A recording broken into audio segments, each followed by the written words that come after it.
Well, hello everyone. It's Brother Donnie here. I wanted to do another installment in our Attributes of God short series, and we are going to complete the omnis. And today we're going to talk about God's omnipresence or omnipresence. Omni means all. So when we think of our great God, it is thoroughly encouraging and refreshing to know that our great God is ever present everywhere. Now, if we were to say, well, God is only in heaven, or if God is only here or only there, then we would be putting we'd be putting guardrails on God.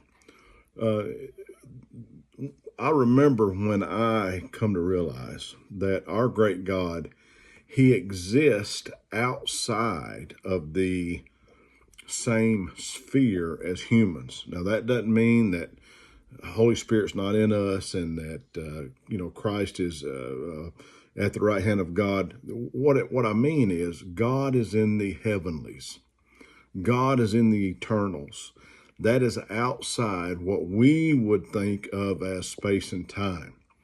The only way that men have to understand God is to, in some ways, put our own restraints on God. Meaning, so often we look at God and we say, well, he's right here and he's right here, and those things are true, but he exists outside of space and time, in the eternals.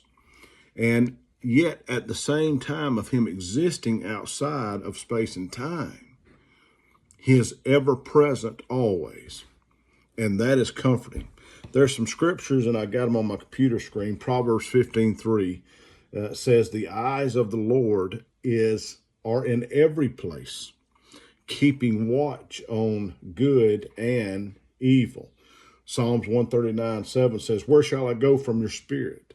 Or where shall I flee from your presence? We could go on, but the fact of our great God being all places with his ever presence gives us great encouragement.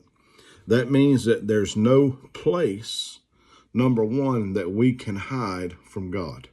There's no rock we could get behind. There's no stone that we could crawl up under. There's no hole that we could dig and sin and try to get away with it. But at the same time, the comfort comes in is that because he is at all places and he knows all things and he sees all things, he knows exactly what we may be going through at the time. So again, this is God's omnipresence. What a blessing that he is all places.